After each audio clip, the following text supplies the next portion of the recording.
Zaman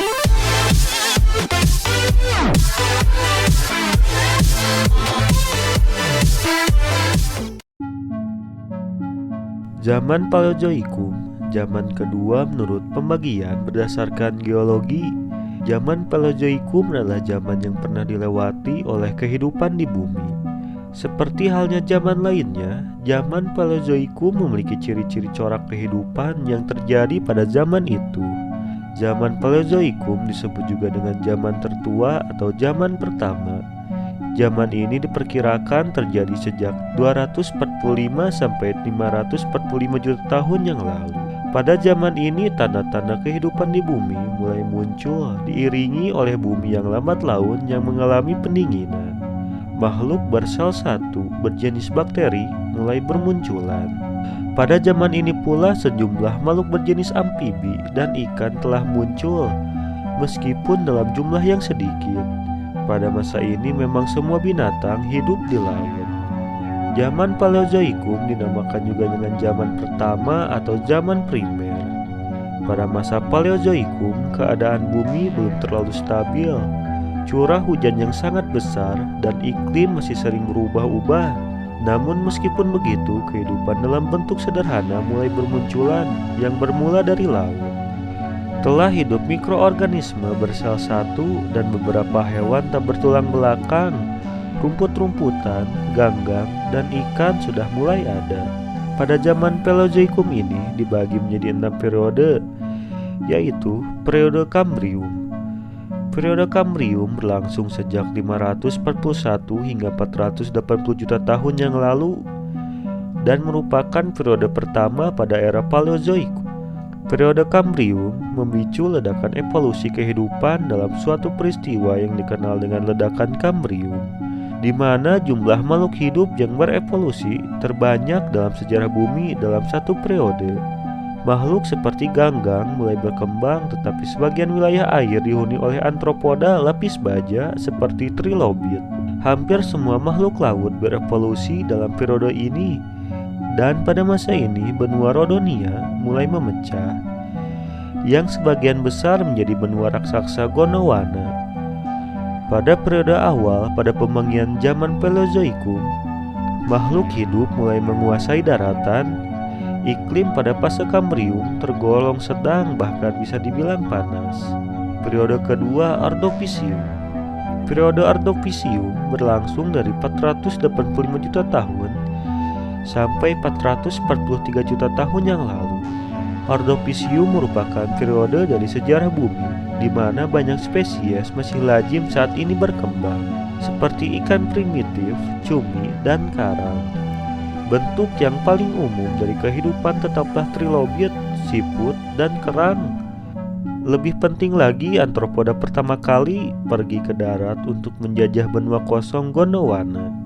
Pada akhir periode, Gondwana berada di kutub selatan. Awal Amerika Utara telah bertabrakan dengan Eropa, menutup Samudra Atlantik.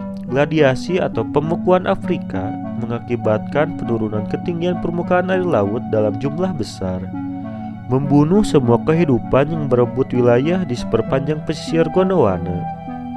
Glasiasi mengakibatkan bumi bola salju dan kepunahan Ordovisium sampai Silur, di mana 60% dari invertebrata laut dan 25% famili punah dan dianggap sebagai kepunahan massal pertama dan paling mematikan kedua. Yang ketiga, periode Silurian berlangsung sejak 443 juta tahun yang lalu sampai 419 juta tahun yang lalu. Periode Silur menjadi saksi penyembuhan bumi yang sedang pulih dari bumi bola salju. Dalam periode ini, jika terjadi evolusi massal ikan tidak berahang bertambah banyak, ikan berahang berkembang, dan ikan air tawar berevolusi untuk pertama kalinya. Meskipun antropoda seperti kalajengking laut masih menjadi pemangsa puncak, kehidupan di darat sepenuhnya sudah berevolusi, yang termasuk Arachnida, jamur, dan limpa juga berevolusi. Juga evolusi tumbuhan vaskular memungkinkan tanaman untuk mendapat pijakan di darat. Tanaman ini adalah awal pelopor dari sebuah kehidupan tanaman di darat. Pada periode ini terdapat 4 benua, yaitu Gondwana yang mencakup Afrika, Amerika Selatan, Australia, Antartika, dan Serbia, Laurasia yang mencakup Amerika Utara, Baltika yang mencakup Eropa Utara, dan Alofonia yang mencakup Eropa Barat. Naiknya permukaan air laut memberikan kesempatan bagi spesies baru untuk berkembang di dalam air. Periode keempat, periode Devonia. Periode Devon terjadi dari 419 juta tahun sampai 349 juta tahun yang lalu. Juga dikenal sebagai zaman ikan. Devonian memiliki banyak keragaman ikan, termasuk ikan lapis baja seperti Decleteus dan ikan lombos bersirip yang berkembang menjadi tetrapoda pertama di darat. Kelompok tanaman berdiverifikasi dalam peristiwa yang dikenal sebagai ledakan Devonian, di mana pohon pertama berevolusi juga biji. Peristiwa ini juga melakukan diversifikasi pada kehidupan antropoda. Amfibi pertama juga berkembang dan ikanlah yang menjadi puncak rantai makanan. Menjelang akhir periode Devonian, 70% dari semua spesies punah. Dalam sebuah acara yang dikenal sebagai kepunahan Devon akhir dan peristiwa kepunahan massal kedua yang dunia telah lihat. Periode kelima yaitu periode Karbonifera. Karbonifera mencakup 349 juta hingga 299 juta tahun yang lalu. Selama ini suhu global rata-rata sangat tinggi. Awal Karbonifera rata-ratanya sekitar 20 derajat Celcius, tapi mendingin hingga 10 derajat pada Karbonifera tengah. Hewan tropis mendominasi bumi dan sejumlah besar pohon menciptakan banyak karbon untuk batu bara yang digunakan saat ini. Maka nama Karbonifera muncul. Mungkin perkembangan evolusi yang paling penting dari waktu itu, evolusi telur ketuban, yang memungkinkan amfibi untuk menuju lebih jauh ke pedalaman, dan hewan vertebrata tetap mendominasi sepanjang periode ini. Jika reptil pertama dan Cypnasis mulai berkembang di rawa-rawa pada pola pendinginan yang akhirnya menyebabkan glasiasi, dan Gondwana kebanyakan terjadi sekitar kutub selatan dan sebuah peristiwa yang dikenal sebagai glasiasi termo-karbonifera atau kehancuran hutan hujan Karbonifera. Periode ke-6, periode yang terakhir yaitu periode Permian.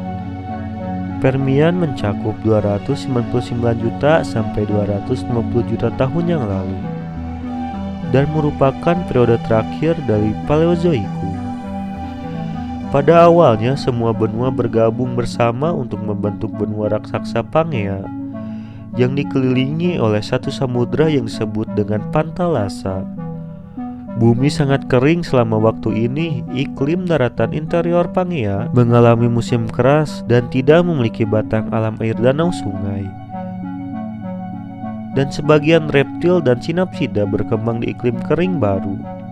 Makhluk seperti Dimetrodon dan Edaptesaurus menguasai benua baru ini. Kornifer pertama berevolusi dan mendominasi lanskap daratan. Menjelang akhir Permian, bagaimanapun juga Pangea mengering dan semakin kering. Daratan interior bukan apa-apa tetapi hanya gurun kering, dan spesies baru seperti Scutosaurus dan Gorgonopsis mengisi gurun kosong. Akhirnya mereka musnah bersama dengan 95% dari semua kehidupan di bumi dalam bencana yang dikenal sebagai Great Death, kepunahan massal ketiga dan yang paling parah sejarah bumi. Kepunahan massal sebanyak 96% spesies laut, sejumlah spesies vertebrata, mengakhiri zaman Paleozoikum tersebut dengan efek begitu dahsyat dan membuat pemulihan di bumi memerlukan waktu 2 juta tahun hingga era Mesozoikum. Nah, kalau ada pertanyaan tentang video ini, silahkan komen di bawah sini dan jangan lupa share video ini supaya bermanfaat bagi semua orang.